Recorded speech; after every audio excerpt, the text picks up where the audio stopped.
Good evening, everyone. Hello, hello.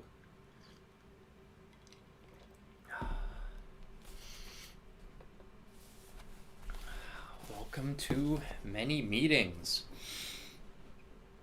I'm glad we did one chapter this week. I felt like I was able to hone in on it a little more, you know? I feel like we took some big bites over the last month or so, and I feel like it was nice to go at a little slower pace. I could look a little more closely at some things, and that was fun. So I liked doing that, and I'm glad. I don't know if you saw in the Discord thing, I suggested over the next 2 weeks we're going to do the Council of Elrond.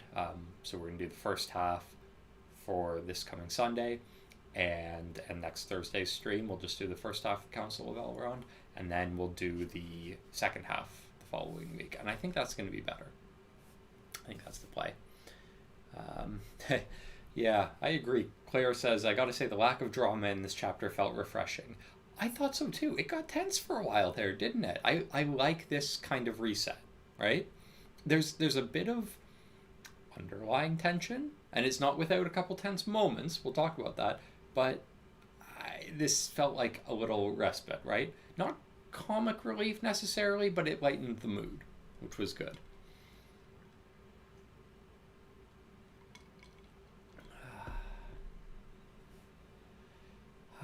Oh, welcome to everyone, Jola and that, or Jola or Yola? I'm gonna say Yola is my guess because Helia. Are you on Discord as well? What's your name there? Anyway, Yola and Nikki are both joining us late, so thank you, welcome. Okay, well, I don't want to keep our European contingent up any longer than necessary, and I'm guessing this is probably a shorter discussion anyway, so you'll get to bed soon, but let's start talking Many Meetings. So Jessie, I think, is not here tonight. Said that she couldn't be here, though, of course, oh, Renata, yes, of course. I knew I recognized the name, but it was in the parentheses that I missed it. Good. Well, welcome. Jessie said she wouldn't be here tonight, but she left us lots of questions, and we went through some good ones on Discord as well. I'm going to... There are a couple I want to talk about, but I want to shelve that for discussion within the text. And... Oh, Nikki, you're Toriel Bay. I did not know that. That's cool. Okay. Yes, that's right, Christy. The Southern Ontario time zone privilege. That's us. So, yes. So we left some options on Discord, and the votes were in favor of the Hall of Elrond section, which I think is good. And I want to go through that in some detail because I think we can deep dive that a little bit. But I do want to talk a little bit too about the Bilbo and Frodo meeting. I don't know if we're going to have a chance to get to the Arendelle poem. I would like to, but I don't know. Maybe not. Oh, and Christy is Chris Altapete. Well, okay. So, see, thank you for leaving your names, everyone. I had no idea. And Lindy is Melavara. And you've been posting a lot on Discord this week, which is awesome. So, okay, good. I may try to write these down later so I remember who everyone is. But thank you for the intros. That's good to put, screen names to screen names, I guess. Okay. The Hall of Elrond. So, page 295 in my book is where I am. And we meet in the feast. I say meet. We don't meet Gandalf and even Glorfindel, but we are introduced to them in new ways. And I want to talk about the introductions as they happen at the table, right? And sort of get your reactions to them, because I found something interesting in each one, or at least something that was interesting to me. And in particular, the introduction of Gandalf. Gandalf was shorter in stature than the other two, but his long white hair, his sweeping silver beard, and his broad shoulders made him look like some wise king of ancient legend. In his aged face, under great snowy brows, his dark eyes were set like coals that could leap suddenly into fire. So, I've said this before, but my introduction to The Lord of the Rings was Jackson's movies. I did not read the books before that, so Ian McKellen is Gandalf to me, and when I started reading the books, that's what I had in mind. And in a lot of ways it works, but the phrase that jumped out to me was broad shoulders. I don't think of Gandalf as broad-shouldered, do you? Like, even in... I mean, I know it's The Hobbit, and I know it was a little bit beforehand, but he was described as a little old man. So, okay, so he's shorter in stature than the others. Okay, so I'm there. That's fine. He's not as tall as the elves. But broad-shouldered? Really? Did that strike anyone as odd? Like, Gandalf sitting there all... I don't want to say burly, because that doesn't sound right, but broad-shouldered, like a wise king of ancient legend would sit with dignity and power, right? King of ancient legend, too. I mean, I don't really think of Gandalf as kingly based on the movies, right? I get where he's going with that, you know, the wisdom and the age, of course, but broad-shouldered. I mean, that really struck me. Second one. That's a good point, Christy. She says, compared to the elves, sir, thank you, maybe, because I do picture them as more willowy, like slim. So that's interesting, too, because I do too, but I think that's wrong. I try to correct myself in that because I don't think Tolkien would think that way. Like okay, so I play D&D, I think of an elf, I think of a slim, you know, ranger or something like that, you know, lithe and slim and wiry. I think of that too, but I don't think that's Tolkien's conception of elves, and I think he was kind of offended by that. His sensibilities were offended by that. Because, and I think that that's kind of contradicted in the description of Elrond. And we'll get there. But so I agree with you, but I think that we're wrong on that, at least in Tolkien's mind. Excuse me.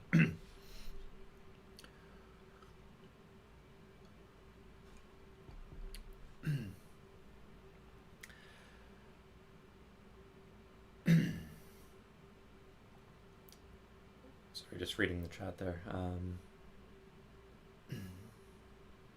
Yeah, Paige says, since we're in the House of Elrond, could it be an atmosphere making people look more impressive than normal? Well, let's put a pin in that. I'm not convinced that...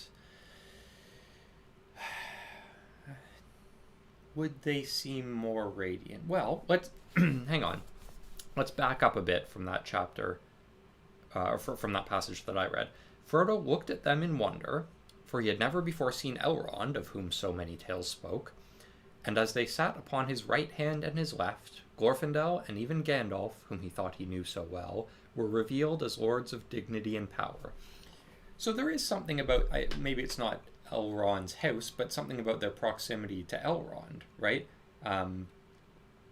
As they sat upon his right hand and his left. So they are in positions proximate to Elrond, and seemingly because of that, that's a bit of a leap, though not a big one, they don't seem more impressive, but they are revealed as impressive, suggesting that this is how they should truly be perceived. I don't think Glorfindel was perceived as anything but impressive to this point, but that's an interesting point. Yeah. Okay, Glorfindel. Let's get some more data. Glorfindel was tall and straight, his hair full of shining gold, his face fair and young and fearless and full of joy. His eyes were bright and keen, and his voice like music. On his brow sat wisdom, and in his hand was strength. Hey, first of all, I love the conjunctive ands early on there. His face fair and young and fearless and full of joy. That's a great sentence, right? I just, that's beautiful. Um,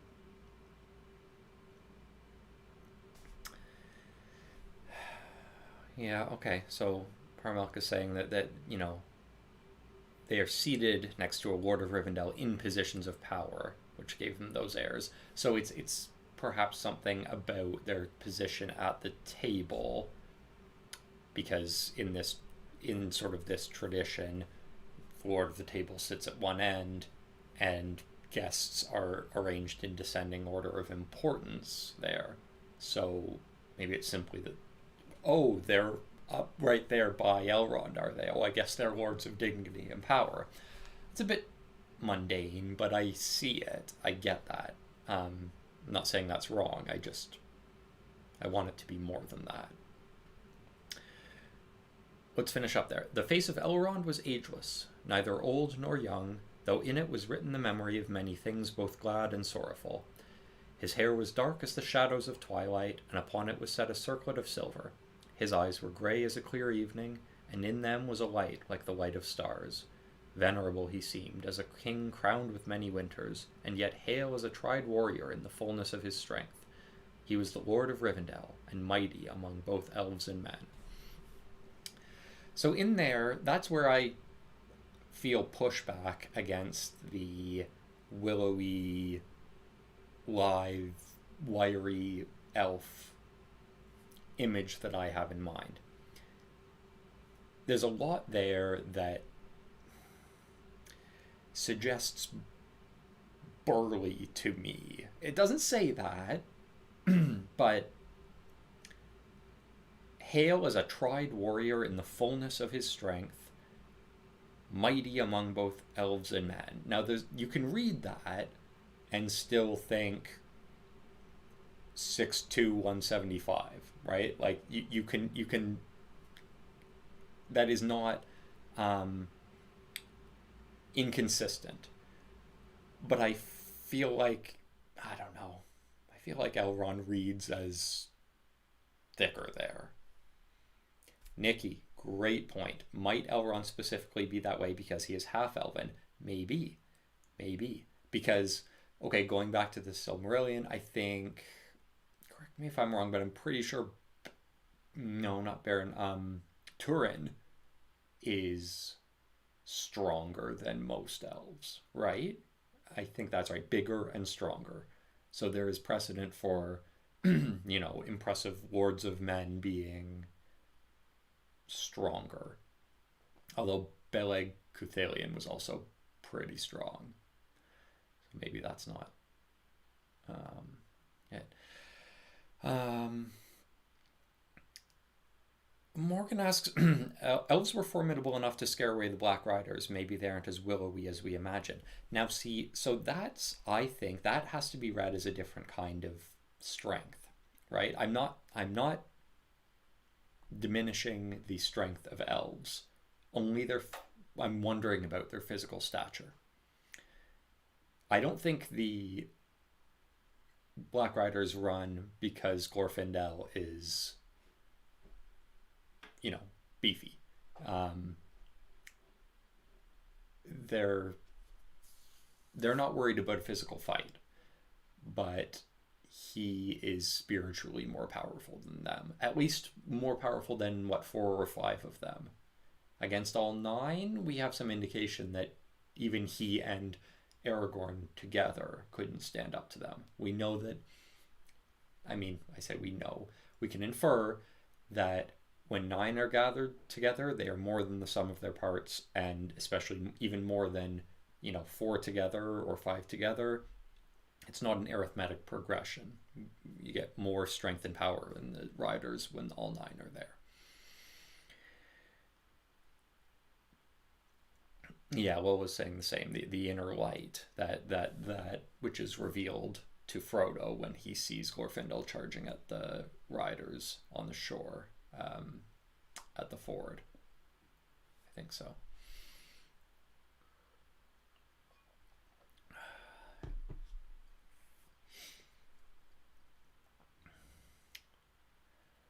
Yeah. Right. Nikki's pointing out that Legolas is described as light enough to walk on the snow. Um, yeah, and so Legolas, we're getting into the weeds here of elven genealogy. Legolas is a wood elf. He is Sindarin. He's Morroquendi. He's as different from Elrond as it gets within the bounds of Elfendom. Well, not quite. Anyway, you get what I'm saying. Pretty different. So you're right. Very different lineage. Yeah. Where I think I struggle with this is because this passage, these three passages, and the one to come about Arwen and also about Gloin, are noteworthy because Tolkien doesn't describe people or characters very much. Their looks, what they look like, right? Quick, what color is Frodo's hair? There's some debate about that, right? Shouldn't we know that? But he doesn't really describe the characters in detail. He's not that interested in it, it seems. He describes landscape to the nth degree, and that's fun. But we don't get a lot of what characters look like.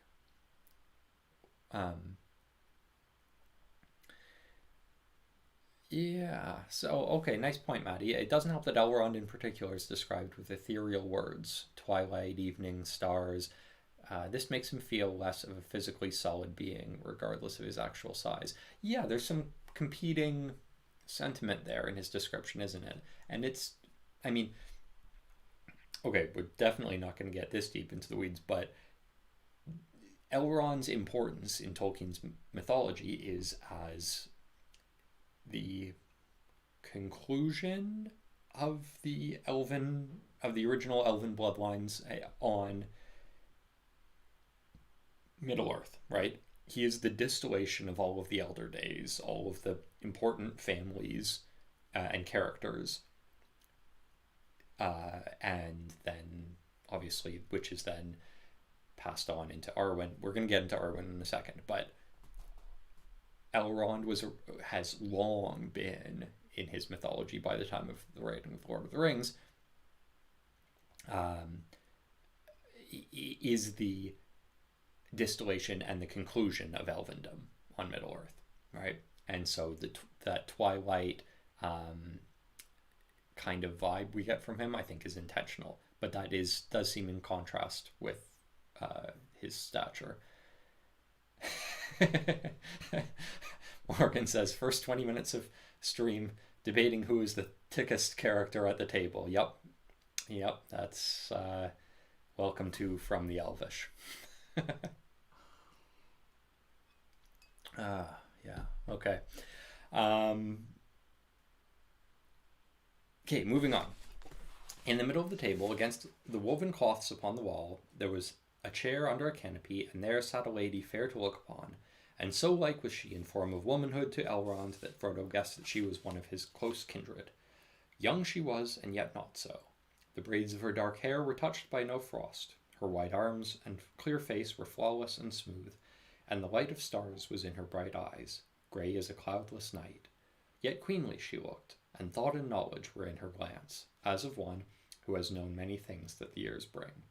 Above her brow, her head was covered with a cap of silver lace knitted with small gems, glittering white, but her soft grey raiment had no ornament save a girdle of leaves wrought in silver. So we get description here not only of Arwen and what she looked like, but of what she was wearing, which is interesting and fun. Also, where she's seated. So she's seated at the middle of the table, but set back a little bit. Okay, side note, don't let me forget to talk, because I want to talk about where Frodo is sitting, because I think that's interesting too. But I don't want to interrupt this. Um, we get a description of Arwen. Okay, one important thing to know that I think helped me in my understanding of Arwen as a character is that Arwen was inserted as a character by Tolkien at not just the 11th hour, the at 11:45. She did not exist in the entire first draft until the book got to the coronation of LSR, and Tolkien said he's going to need a wife. He's definitely going to need to get married here. Okay, who's he going to get married to? Bam. Elrond has a daughter. Okay. And it all just sort of flowed from there. But, you know, it's been noted, and quite correctly, that Arwen is a poorly developed character. And the answer to that is, well, she was a hardly developed character at all. She wasn't intended to be a character. So,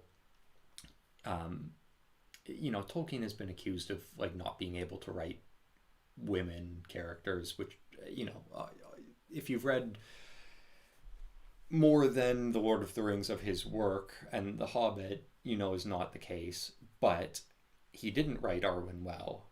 That's a completely fair point. But he never intended to write Arwen. So, you know, you can argue, well, we should have thought of her sooner. Fine. But he didn't not write Arwen well because he tried his best and it just didn't come out because he's never spoken to a woman. Plus, I think he writes Eowyn great. But anyway, digression. It's interesting to me that this is all an insert into this chapter. Yeah. Well, it says, from not existing in books to kicking Glorfindel out of the movies. That escalated quickly. Yeah, seriously. But you know what? I think, you know, if we look back to Luthien, to whom we're going to read that she's a parallel, I'll bet she would have done a lot more if he had thought of her sooner, right? She probably would. I mean, famously, Peter Jackson had Arwen, like, filmed an entire scene of Arwen leading elves to Helm's Deep to save Aragorn, and then was prevailed upon to can that. And so, like, I don't know if I would have enjoyed that, particularly in the movies, but on due reflection, I don't think Tolkien would have hated it. I mean, that seems like something he would have had Arwen do if he had had more time to revise. Yeah. Good point, Nikki. Interesting. She says, if we see Lord of the Rings as Frodo's diary, he wouldn't describe his physical appearance nor his friends because he knows that. It's obvious. Okay, let's carry that further because I want to talk about who's writing the Lord of the Rings. So the next paragraph. This paragraph has been, I have seen it discussed and suggested that there are some parts of the book that are Sam's. Sam wrote, definitely inserted parts into the book, and that's known. But the other thing, and I want to, where was it? I think it's in the prologue.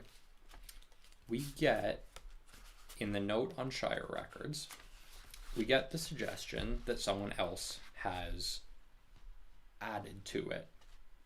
And I have always heard it said, and I've always thought it until reading this chapter and thinking about this and making some notes, that it was Findegil, King's writer, who added notes to what became the book from which this was copied, right, in the mythology. But I don't think that's the case. I don't think Findegil could. So where I'm going with this is, it has been surmised that whoever in Gondor copied the book, Frodo's diary, basically, added this paragraph because it sounds like a different tone and it would be consistent with someone, you know, the King's writer or someone in Gondor speaking reverentially about their queen, right? So it was that Frodo saw her whom few mortals had yet seen, Arwen, daughter of Elrond, in whom it was said that the likeness of Luthien had come on earth again, and she was called Undomiel, for she was the even star of her people. Long she had been in the land of her mother's kin, in Lorien beyond the mountains, and was but lately returned to Rivendell to her father's house. But her brothers, Elladan and Elrohir, were out upon errantry, for they rode often far afield with the rangers of the north, forgetting never their mother's torment in the dens of the orcs. That doesn't sound like Frodo's writing, does it? Right? So it's been suggested that's Findegale, King's writer, and I had always gone along with that. So, but let's go back. This is page 19 in the note on the Shire records. The original Red Book has not been preserved, but many copies were made, especially of the first volume, for the use of the descendants of the children of Master Samwise. The most important copy has a different history. It was kept at Great Smiles, but it was written in Gondor, probably at the request of the great-grandson of Peregrine, and completed in Shire Record for 1592, First Age 172. Its southern scribe appended this note: Findegale, King's writer, finished this work in the Fourth Age 172. It is an exact copy in all details of the Thane's book in Minas Tirith. That book was a copy made at the request of King Elisar of the Red Book of the Perianath, and was brought to him by the Thane Peregrine when he retired to Gondor in Fourth Age 64. So, and then the Thane's book was thus the first copy made of the Red Book, and contained much that was later omitted or lost. In Minas Tirith it received much annotation and many corrections. And so it goes on. And there was added to it an abbreviated version of those parts of the tale of Aragorn and Arwen, which lie outside the account of the war. So, this full tale is stated to have been written by Barahir, grandson of the steward Faramir, sometime after the passing of the king. Okay, all of that is to say, Findegale's copy was merely an exact copy of the Red Book of the Perianath, right? Which had already been annotated and changed. So Findegale can't have done this change if it was him. If it was him, it was probably Barahir. Anyway, I realize this is very self-indulgent, and we're going real deep into this. But I have always thought that there were 3 writers of the book, maybe 4, if you count the first couple chapters as maybe being Bilbo's writing. Bilbo, Frodo, Sam, and Findegale. But I don't think Findegale added anything based on this. It's an exact copy in all details. Anyway, all of which is to say, I think that so it was that Frodo saw her paragraph is probably not Frodo's hand, which is interesting to me.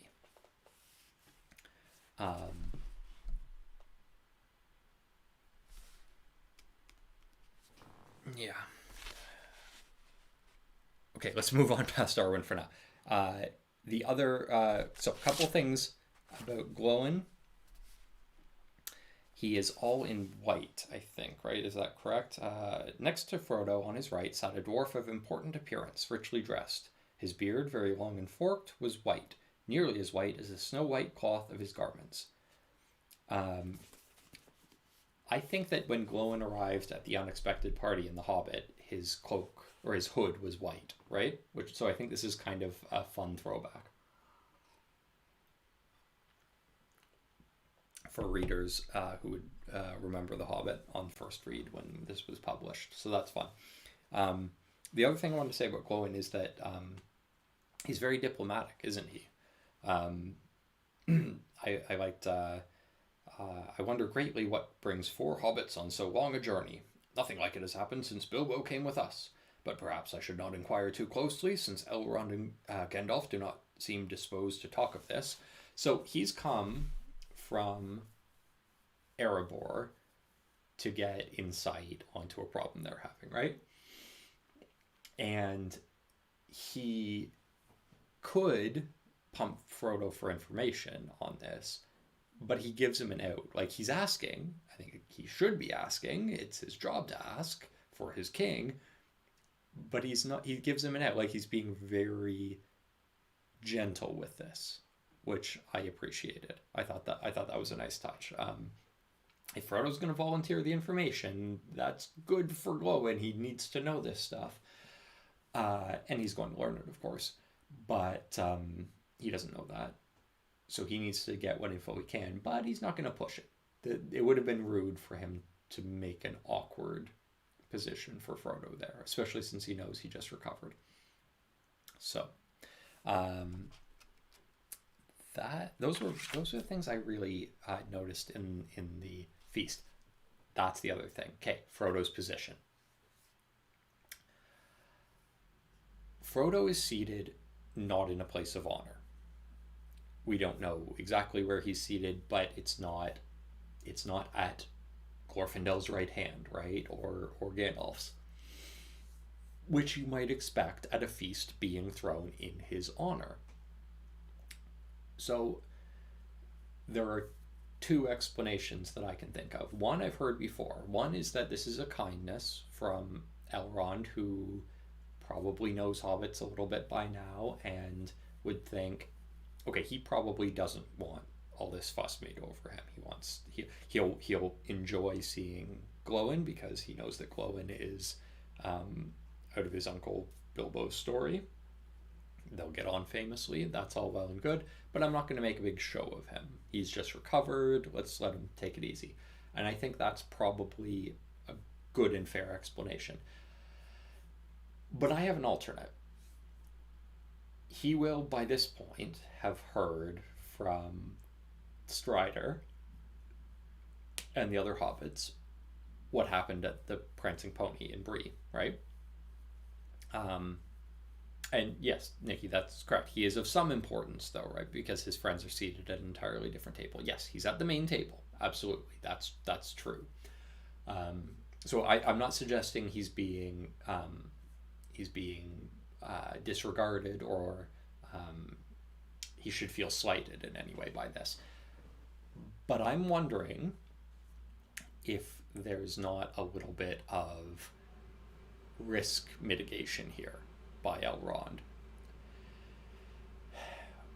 If he's in a place where everyone can see him and all eyes are on him and he's in the place of honor, what happens if he has another episode like another accident like at the Prancing Pony and he suddenly vanishes? If he's nervous and he's fingering something in his pocket and he slips, what if he's reaching for the bread and the ring slips out of his shirt? It's really interesting to me that he's wearing the ring. The ring of power of Sauron is invited via its bearer, but it's there at a feast at Elrond's house, right? It's in the room, and several of them certainly know it. So what happens if it becomes visible or known in some way, right? Or are we just trusting that every elf there or everyone has pure heart and intentions? I mean, we know, elves are not universally perfect, right? Let's just seat him a little off to the side, still at a place of honor, but not in a place where it'll be a big deal if something happens, right?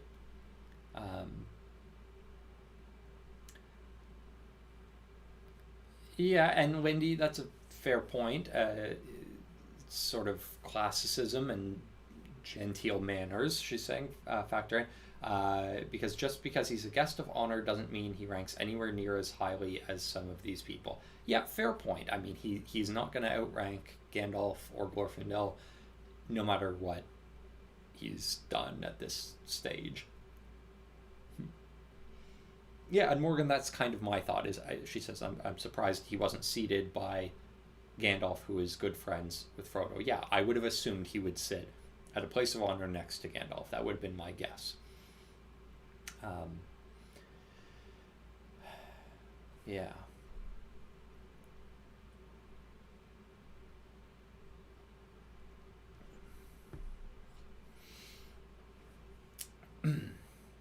Paige says, you'd think Elrond would have some say if things did get out of hand. Placing Frodo at the main table allows Elrond to keep an eye on him. Yes, absolutely. Like, there's enough power for good in this room that if something happens, they'll be able to contain it. But why invite that situation, right?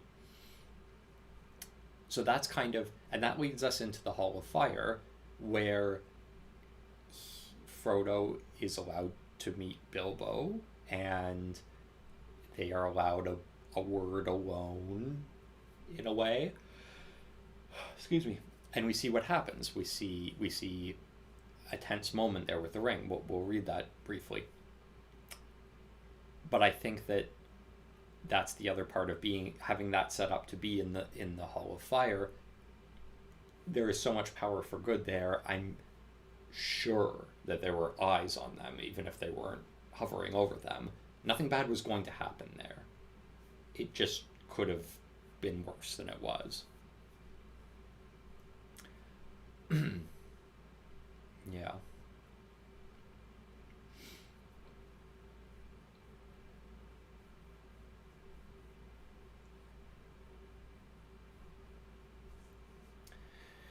Yeah, some of you are talking about, like, people don't know he bears the ring. Some of them don't know why he's there. Yeah, I wonder about that. So I am sure that not every elf in Rivendell knows that Frodo is bearing the One Ring. I believe that to be true. But everyone we meet, like, so Bilbo doesn't at this stage know that his ring is the One Ring. But he does know that Frodo was being pursued by Black Riders, servants of Sauron, who had stabbed him and were trying to either take something from him or take the ring from him. Well, he knows they were trying to take the ring. I think Glorfindel sort of plays at it, like sort of winks at it. We're not sure. You were abroad carrying a great burden, I think was his line. So he may or may not know what he's carrying. Everyone here would know, I think, that the guest of honor outran the servants of Sauron to get here. But that's probably all they would know. But I would think that's sufficient reason to throw a feast in someone's honor, isn't it? And I'm not sure any more would need to be said than that.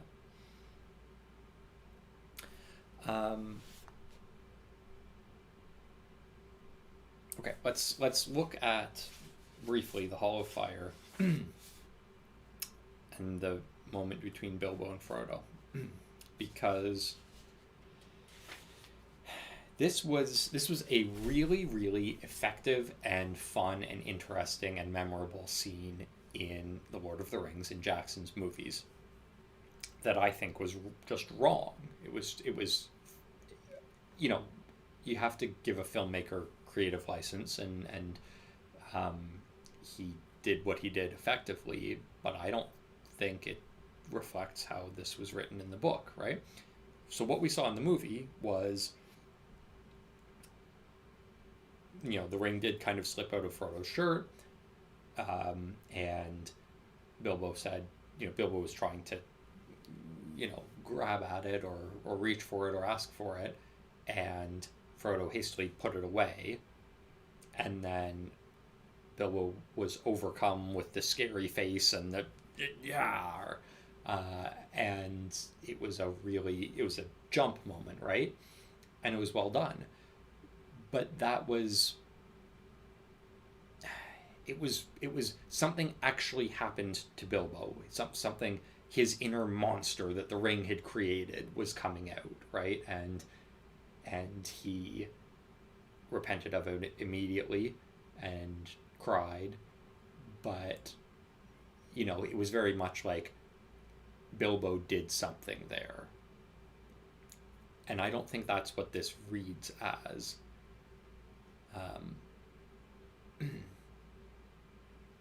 Okay, so Nikki's saying, wait, Bilbo doesn't know. From his conversation with Frodo, it seems to him like Gandalf or someone else had told him, and that's why he tells Frodo he feels bad for putting all this on him. I think that this conversation is where Bilbo understands what he has put on him. And I don't think he does before this. I think, I don't want to say it was trivial before, but, the riders were pursuing Frodo, and that's all bad enough. But I don't think he was told what the ring was. Obviously, it was, they're trying to take the ring from him, but I don't think he understood what that meant. But let's look at it, okay?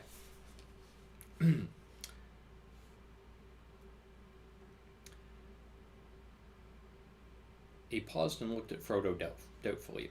"Have you got it here?" he asked in a whisper. "I can't help feeling curious, after all I've heard. I should very much like to peep at it, just to peep at it again." "Yes, I've got it," answered Frodo, feeling a strange reluctance. "It looks just the same as ever it did." Well, I should just like to see it for a moment," said Bilbo. Okay, so Bilbo is obviously in the grip of that possessive ring monologue-y kind of rationalization, right? He wants to just see it for a minute, just like he's like a junkie. Give me, I just want a little fix, right? And he's letting that, that's clear enough. He's letting that take over his, what he's been told. The ring is passed on. It could do you no good or anyone else to meddle with it again. But I don't think he even now understands what it has done to him, but he's about to.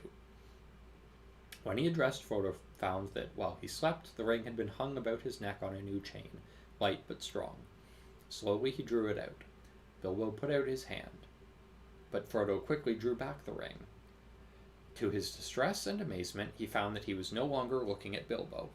A shadow seemed to have fallen between them, and through it he found himself eyeing a little wrinkled creature with a hungry face and bony, groping hands. He felt a desire to strike him. Okay, so I think there are two cues here that tell us what is happening. One is that a shadow seemed to have fallen between them. This is told from Frodo's perspective. So something has come in between them. And now he's looking at something else. So he's either looking at a distorted Bilbo, or he's looking at Bilbo as he really is. Just like Glorfindel and Gandalf were revealed as lords of dignity and power, Bilbo may be revealed as this little wrinkled creature with a hungry face and bony, groping hands. It's one possibility. Or he's seeing him distorted, and this is not what Bilbo is, but the ring or something is making him see, that don't trust him, he'll take it from you. And I think the cue that we get that tells us that's the case is he felt a desire to strike him. Can you imagine anything at all that would make Frodo of chapter 1 want to strike Bilbo, right? That's completely alien to his character and his love for Bilbo. He would never feel that way. So something in what he sees is making him angry and hateful. That doesn't sound like a Bilbo problem. That sounds like a Frodo problem, right?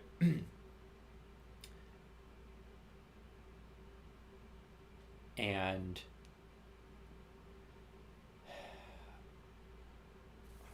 so Paige asks, is Frodo seeing through that ring-wraith veil?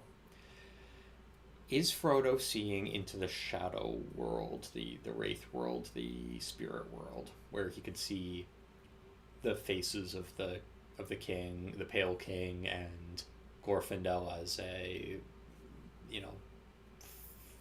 fiery sort of figure? I don't think so, because I don't think he's seeing Bilbo as he really is in either world. I don't think that's who Bilbo is. I think he's seeing a distorted image with his mind being tricked by the ring. Um,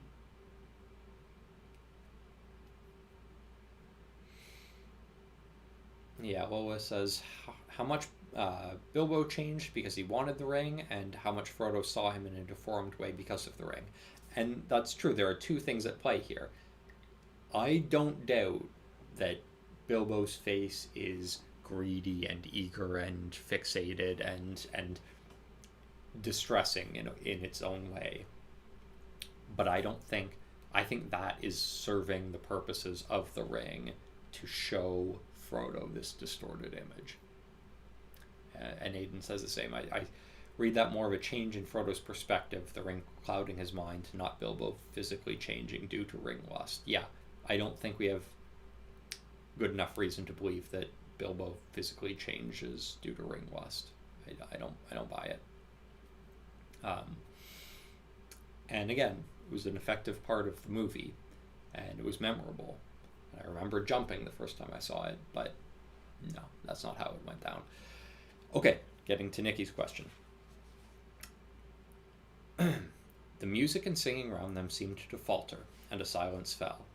Bilbo looked quickly at Frodo's face and passed his hand across his eyes. I understand now, he said. Put it away. I am sorry. Sorry you have come in for this burden. Sorry about everything. Don't adventures ever have an end? I suppose not. Someone else always has to carry on the story. Well, it can't be helped. I wonder if it's any good trying to finish my book. But let's worry about it now. Let's have some real news. Tell me all about the Shire. Okay, so that simple I understand now, I think is really weighty. I think he sees Frodo's face and he does understand now. He understands now not only what the ring is doing to Frodo, but what the ring did to him.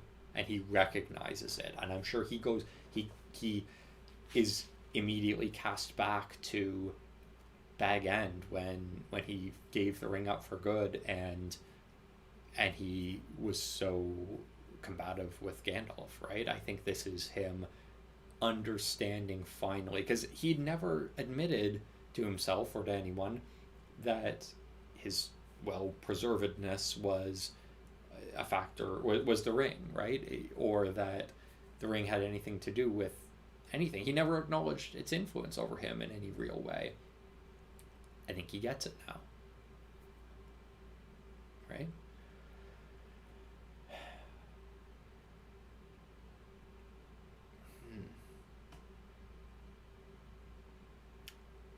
Okay, so Nikki asks the fair question, is it a mistrust thing or is it a protective thing where Frodo sees what Bilbo could become if he did let him hold it? I could have more time for that reading if not for the part about him wanting to strike him. That is too instructive to me about anger and fear and not protectiveness, not protectiveness of Bilbo, protectiveness of his ring. Why else would he strike him?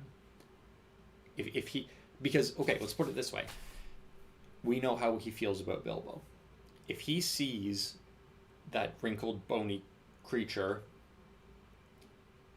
and he is not in the grip of some sort of ring temptation or protectiveness or something, he would feel pity for his uncle, not a desire to strike him.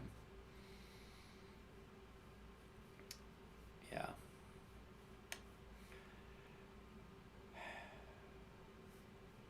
Yeah, I think that's got to be the reading there, which is fun. Okay, what else? I want to wrap up here. Okay, here's the last thing I want to say. Oh, and you know what? I didn't even reference Jesse's questions. The only thing I wanted to say about Jesse had a question 5, before we move completely on from the description of the elves, which I feel like we've already done. But anyway, going back just a second. More of an observation, but I think Sam's description of the elves very interesting. some like kings, terrible and splendid, and some as merry as children. What do you think he meant by that?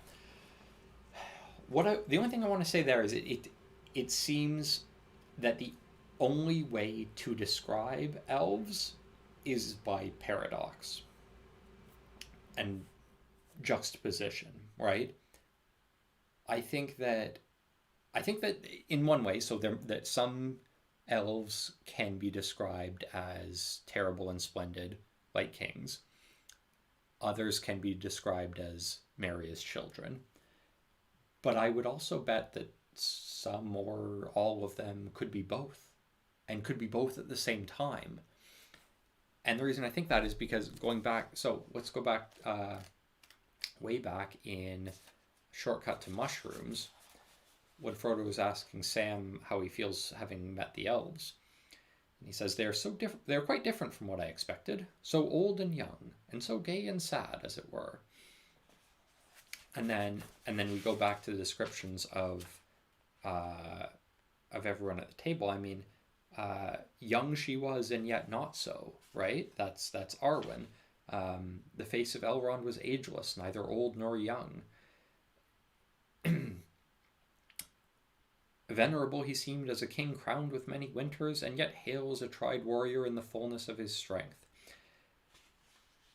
Elves can't really be described directly, right? We have elves in the movies, and I mean, like, there's nothing that you can do about this as a filmmaker, but they look either old or young, right? They have to. They're visually represented.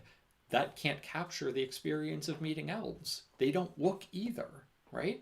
And they don't feel either. They are indescribable. How do you capture the feeling of seeing the indescribable? I think that's the struggle. And I think that's what underlies the terrible as and splendid as kings and merry as children thing. I think that the only way that you can come close to explaining the experience of meeting them is with paradox. And I think that goes back to that really fun simile of Goldberry, right? What was it? The experience of knocking at a cottage door and being greeted by a fair young elf queen clad with living flowers. That's not an experience that really helps anyone to understand what you're describing, because no one has had that experience. But that's the point. You can't describe that experience. I can describe another situation that's indescribable. We're not really any closer, but you're getting the idea that it's just wondrous, right?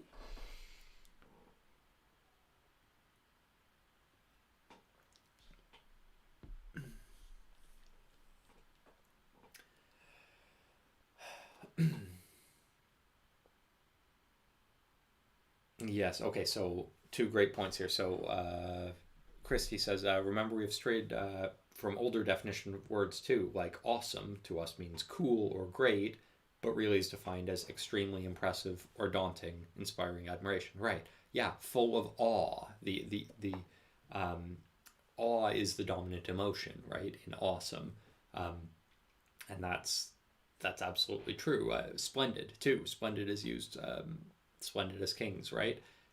That, you know, I'll describe a meal as, oh, that was splendid. Really, really good, right? No. Splendid, full of splendor, right? And that's a great point. I also like Nikki's point. I struggle with the jolly description of elves in The Hobbit and found less of this in Lord of the Rings, but they're still the same elves, I suppose. Yes, so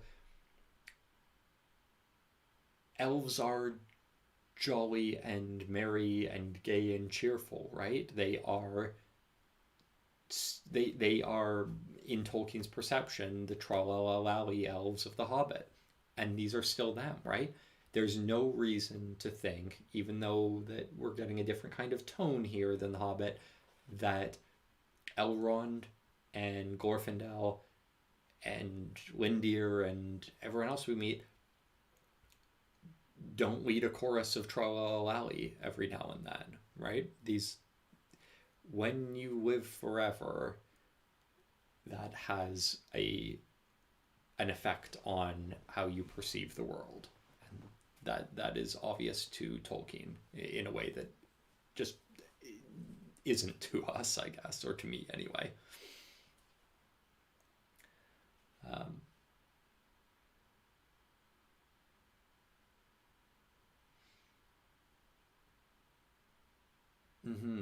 Well, it says it makes me often think they're a bit angelic nature with all those oxymorons and not being describable. Yes, I agree with that, but I always have to fight against that because sometimes the elves are wrong, and angels, unless they fall, are not. And I don't want to give elves too much credit, right?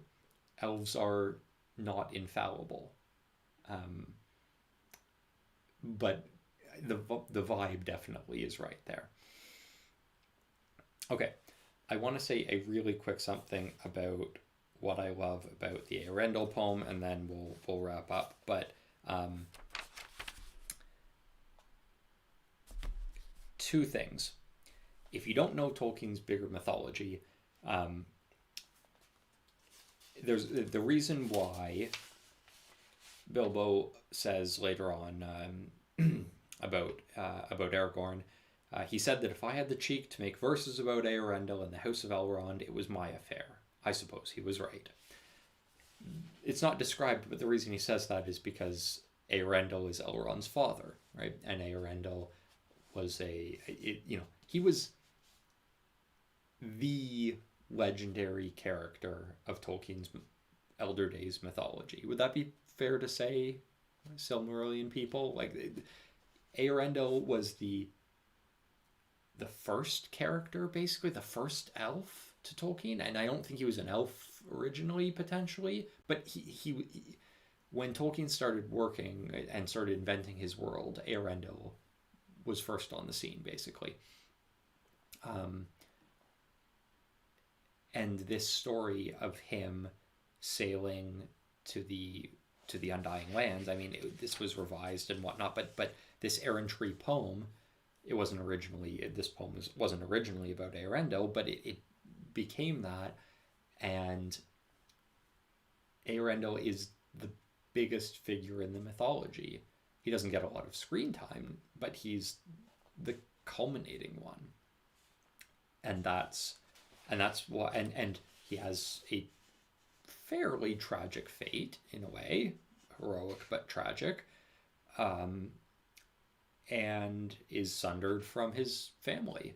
And so this poem would be, I mean, it's reverential and it's respectful, but this would be painful for Elrond.